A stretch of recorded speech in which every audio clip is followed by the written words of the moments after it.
Fala galera, beleza? Eu sou o professor Paulo Eduardo e esse é o meu canal Construindo Histórias. Hoje recebendo aí um parceiro, meu amigo lá do Rio de Janeiro, Sérgio Schmid, parceirão do canal Ponte Aérea. Aproveita e já faz o merchan, Serginho, ó, já levanta aí, ó. Serginho é meu parceiro. Merchan, ao merchan. Serginho é meu parceiro lá no Ponte Aérea, um outro canal que eu convido vocês a assistirem, a conhecerem. E hoje ele está aqui no Construindo Histórias para me ajudar a construir história. Ele vai contar a história dele. Serginho é diretor de efeitos, produtor de cinema, de videoclipe. Ele vai contar toda essa história para a gente. Mas antes de mais nada, Serginho, bom dia, beleza? Cara, um abraço. Prazerzão ter você aqui comigo no Construindo Histórias. Fala, Paulo Eduardo. Bom dia, galera. Então, prazer estar aqui. Finalmente a gente conseguiu conciliar nossas agendas, né? Somos muito atarefados, né? E bacana estar aqui. Vamos bater um papo para a galera conhecer um pouquinho das loucuras que eu já passei, né? Beleza. Mas antes de você contar um pouco para a gente aí dessas histórias, você quer mostrar um negocinho que você produziu, é isso? Eu vou falar rapidamente um pouco. Deixa eu dar 2 minutinhos de falar de mim, né? Porque eu sou programador, eu sou formado em programação visual pela Faculdade da Cidade, aqui do Rio de Janeiro, extinta a Faculdade da Cidade, né? Que era a universidade. E fui, após terminar a faculdade, passei 6 meses em Nova York, tive a oportunidade de estudar na School of Visual Arts, fui estudar computação gráfica e voltei para o Brasil. Depois eu conto o resto, vou soltar aquele videozinho de 2 minutos para a galera ver um pouco do que eu já fiz, que eu acho que é o melhor jeito de mostrar o que é meu mundo. O que faz um diretor de efeitos, né? Exatamente. Bora, vamos lá. Vamos lá. Tá aí para você? Sim. Pode soltar. Estou soltando.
Cara, só por esse videozinho aí, a galera já tá se ligando que o Serginho não é fraco, não. É ele que edita os nossos vídeos. Apareceu lá uma cena do Vila Lobos, não apareceu? Da bexiga? É aquela cena que você queria ver, dos balões, exatamente. Essa foi aquela cena que naquele vídeo a gente comentou que deu problema. E aqueles balões são todos virtuais.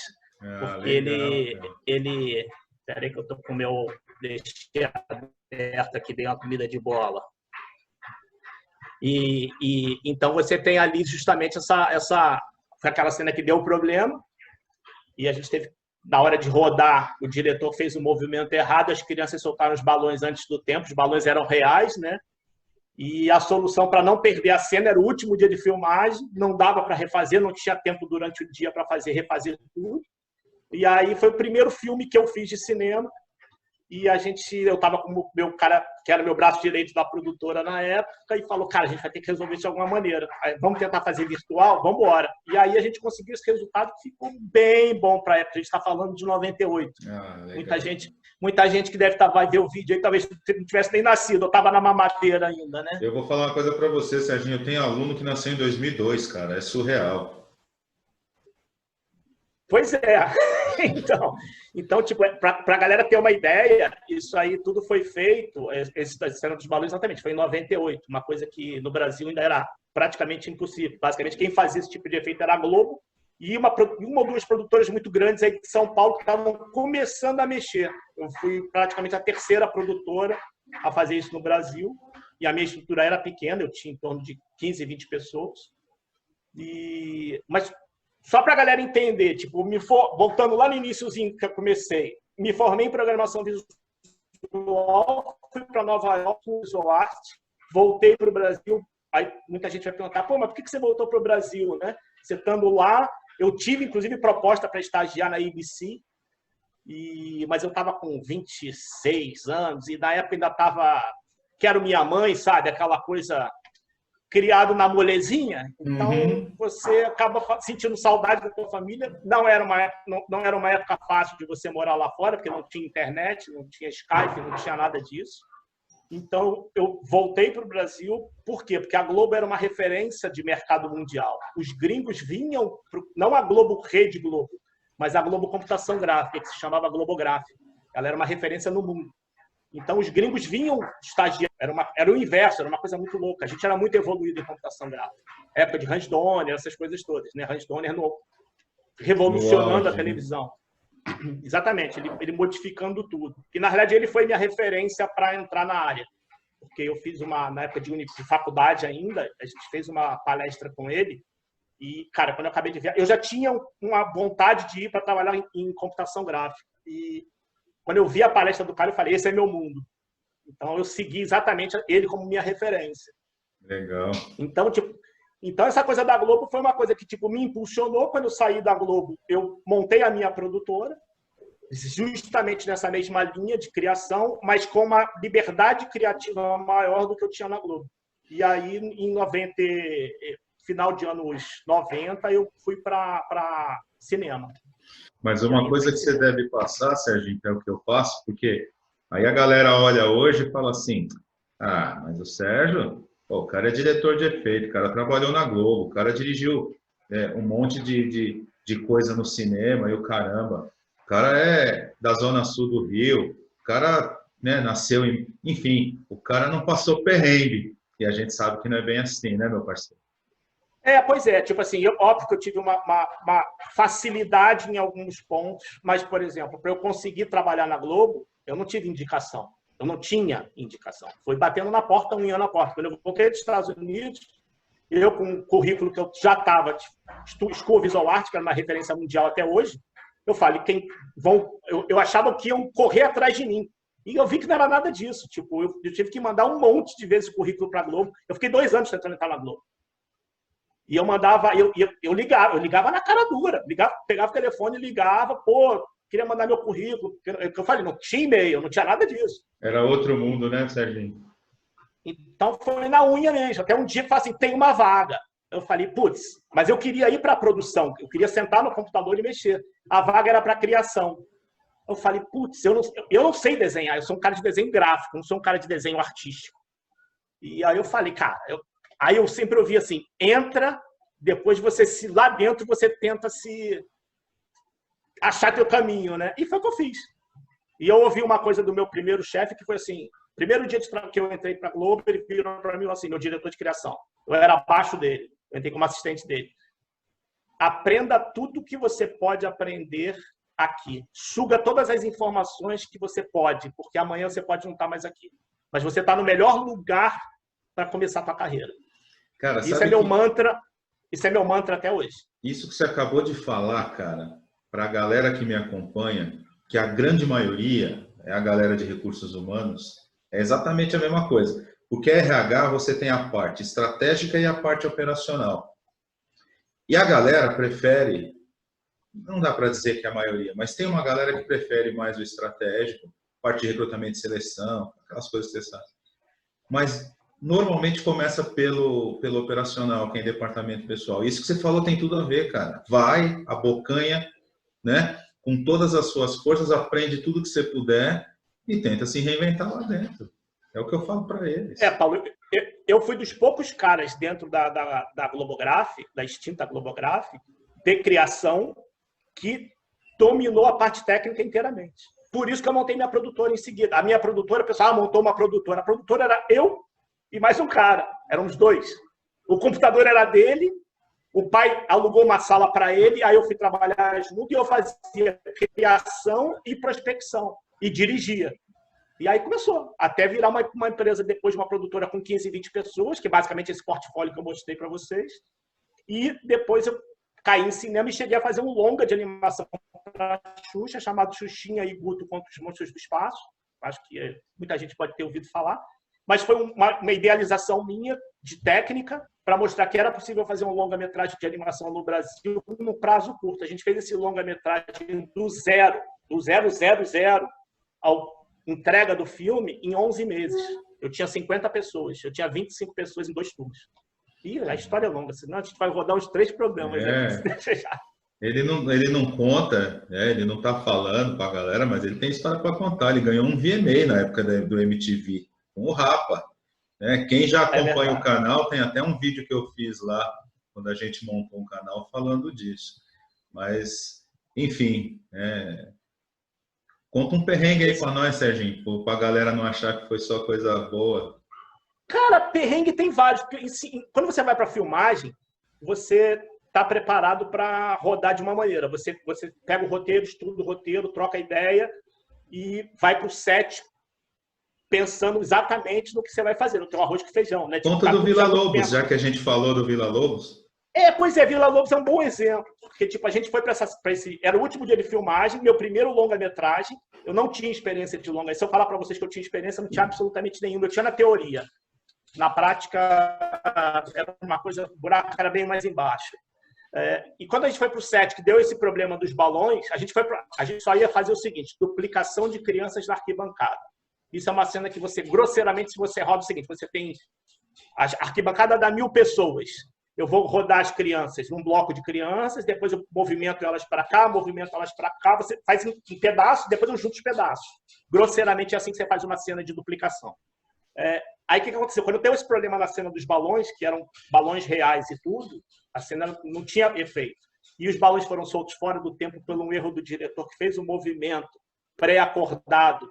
Ele falou: quando eu tirar meu boné, vocês soltam os balões. Só que estava muito quente no dia, ele levantou 1 hora e passou a mão na cabeça das crianças, achando que era para soltar. E aí elas soltaram o balão, deu aquele problema todo. E aí a gente resolveu a coisa no efeito. Eu falei: cara, eu vou assumir esse problema. E aí a gente resolveu o problema na computação gráfica. Esse foi um dos perrengues assim, bem grandes. E o perrengue seguinte, desse mesmo filme, a gente trabalhou com uma empresa de Los Angeles chamada eFilm, uma das gigantes americanas. E o material, quando chegou dos Estados Unidos, a gente não sabia como manipular aquele tipo de arquivo para a época, chamado Cineon. Então, a gente passou 15 dias aprendendo como é que se manipulava aquilo, o diretor me ligando e eu falando: não, tá tudo certo. A gente não tinha nem aberto os arquivos ainda. Isso aí, essa história também é bizarra. As coisas que a gente passa no dia a dia de trabalho, né? É muito comum, né? É engraçado, a gente tá junto num projeto e eu começo a ver como as coisas são parecidas, apesar de serem completamente diferentes, como as coisas são parecidas, né? Porque na minha área é muito comum também, a galera olha e fala assim: ah, você é professor, você está numa outra prateleira, num outro momento. Mas, cara, a gente teve que ralar, a gente teve que correr atrás, né? Assim como você fez com a Globo, eu não cheguei na faculdade também assim, porque eu tinha um diploma. Porque a gente tem eu acho que a gente tem um pouco essa coisa de achar: meu diploma é bom pra caramba, vão me ver. E nem sempre isso acontece, né? Se a gente não tem... Não acontece. Pode até acontecer, cara, mas enfim, se a gente não mas tiver é um iluminado, né? O cara que acontece isso é um iluminado. Se a gente não tiver uma rede forte, né? Uma coisa que eu queria falar, até saindo um pouco, né? O Serginho falou aí de roteiro, quando ele estava falando da experiência dele, né? Com cinema. A gente ouve sempre falar em roteiro, mas se alguém quiser entender o que é um roteiro, fica o convite lá no Ponte Aérea, tem um programa que a gente gravou com a Flávia Orlando, que é roteirista de cinema e TV, que ela deu uma aula do que é roteiro, tá lá, Bastidores de Cinema, né, Sérgio? Quem quiser assistir, Isso. tá lá no Ponte Aérea. Mas a gente é a mesma coisa, cara. Se a gente não tem uma rede forte de network e não corre atrás, o cara sai da faculdade com essa mesma impressão, que é, eu tô com o diploma, eu vou arrumar um emprego. E não é assim, né, cara? Paulo, quando eu comecei a fazer cinema, eu conhecia um diretor, que na verdade era o que ia fazer o programa com a gente, com a Flávia, o Luiz Fernando. O Luiz Fernando fazia direção para mim de vídeos institucionais para empresas. A gente fazia muito vídeo institucional. E o Luiz Fernando é um cara de cinema, né? E eu falei, Luiz, eu tenho como fazer efeito para cinema. E não existia efeito para que eu falei, né? Praticamente ninguém fazia efeito para cinema no Brasil. E eu passei um ano do lado dele, porque como ele dirigia para mim, Luiz, eu posso fazer. Tipo, compre batom, aquele comercial. Então, eu fiz isso com ele até ele me apresentar ao Zelito Viana, o diretor. E eu disputei com a Globo, a concorrência era eu, com a produtora, na época a gente tinha 8 pessoas, uma produtora de São Paulo grande e a Globo. A computação gráfica da Globo entrou nessa concorrência também para fazer efeito, porque era um caminho que eles precisavam também desenvolver a parte de efeito para as próprias novelas, né? Então era um laboratório para eles. E eu ganhei essa concorrência. Eu ganhei a concorrência na lábia, não ganhei a concorrência... No preço eu ia ganhar porque eu era menor, mas eu ganhei na lábia. Mas eu não tinha estrutura, não tinha nada. Eu não tinha como fazer. Quando eu falei, fechei o primeiro longa, a minha equipe olhou para minha cara e começou a rir, achou que eu estava louco. Porque eles queriam fazer, porque era um desafio técnico para a gente. Eles sempre confiaram, tipo, eu sempre tentei levar a produtora, como eu não tinha condição de brigar com a infraestrutura das outras, eu puxei para o meu lado criativo e ousado, literalmente. Eu sempre fui um cara muito... Eu não tinha medo de fazer. Eu não tenho medo de fazer as coisas, sabe? Se der errado, eu vou ter que consertar. Uma solução existe. Então, o meu conceito era, se é feito nos Estados Unidos, aqui tem que ser feito. A diferença vai ser o tempo, que eu vou demorar mais tempo para fazer. Então, foi assim que eu comecei. A produtora tinha um nível técnico e artístico que era a marca registrada dela. Era reconhecida no mercado. Eu falo sempre para eles, criatividade, ousadia, não ter medo, é tudo, né?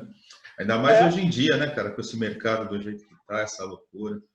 Pô, Sérgio, eu conheço você, a gente se conhece há pouco tempo, mas é engraçado a sinergia e a empatia que foi criada entre eu, você e o Paulo Roberto. Parece que a gente já se conhece há muito tempo e eu tenho certeza que teria um monte de histórias para contar, né? Mas, infelizmente, está chegando a hora da gente encerrar aqui o nosso bate-papo. E, normalmente, eu peço para a galera que vem me ajudar a construir história, deixar uma mensagem para essa galera que me acompanha, que me segue. E, na grande maioria, são meninos que estão lá no banco da faculdade, como você já teve, como eu já estive, com sonhos, com objetivos, e muitas vezes achando, não vai dar. E dá, né? A verdade dá. Então, queria que você deixasse uma mensagem para essa galerinha aí que está seguindo a gente aí agora. Show. Não, mas exatamente a sensação que a gente tem é essa, que a gente se conhece pelo menos uns 10 anos, né? E, cara, o que eu posso falar para essa galera é o seguinte, não tem...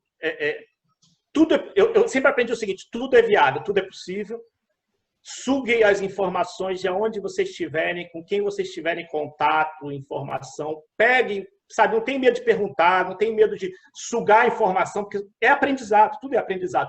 E agora, para você aprender, você não pode ter medo de errar, sabe? Cair faz parte do show. Tipo, eu não contei... Dá para fazer um monte de programa contando da minha história, porque a minha história é longa. Eu não falei de VMB, que eu ganhei lá, porque como é que eu entrei em videoclipe, como é que eu comecei a dirigir videoclipe, qual foi o desafio de fazer um clipe. E a gravadora, quando me chamou, falou assim, é para ganhar o VMB. Essa era a cláusula do contrato, você tem que ganhar o VMB. Então, tipo, eu falei, não vou fazer? Não, vou fazer, vamos embora, vamos ganhar o VMB. E a gente ganhou. Então, não tenham medo de fazer, sabe? Não acreditem em história da carochinha, que não existe. O que existe é você ralar, pegar a informação e estudar e cair dentro e tentar ser diferente. Não faz o mesmo que o outro. Ou se for fazer o mesmo que o outro, faz melhor. Faz melhor. Vê onde é que o cara está errando, que você, pô, isso aqui é legal, mas eu posso aprimorar isso dessa maneira. E faz isso. E não tem medo, cara. Uma hora o resultado vai aparecer. E só um adendo no que o Serginho falou, porque muitas dessas pessoas que acompanham o canal não é a geração MTV. Então, eles não têm noção do que é, né, um VMB. A MTV surgiu aqui no final da década de 80, um canal de música, né, 24 horas por dia, de videoclipe, que era uma coisa que não existia na nossa época.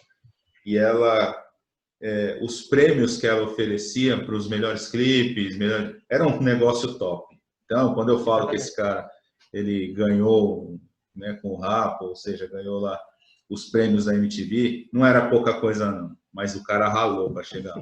Então, galera, é aquilo que eu vivo falando para vocês, depende da gente, a gente precisa ralar. Não importa de onde você veio, não importa qual é a sua história, você tem que ser o protagonista e construir. Serginho, meu irmão, cara, obrigado pela moral aí no meu canal, prazerzão falar com você, né? Falando assim, parece que a gente se fala pouco, a gente se fala todo dia. Eu falo mais com o Sérgio e com o Paulo do que com a minha mulher. Essa que é a verdade, né? Mas aí fica aí o convite para vocês que já me acompanham aqui no Construindo Histórias, acompanhar a gente aqui, ó, no Ponte Aérea.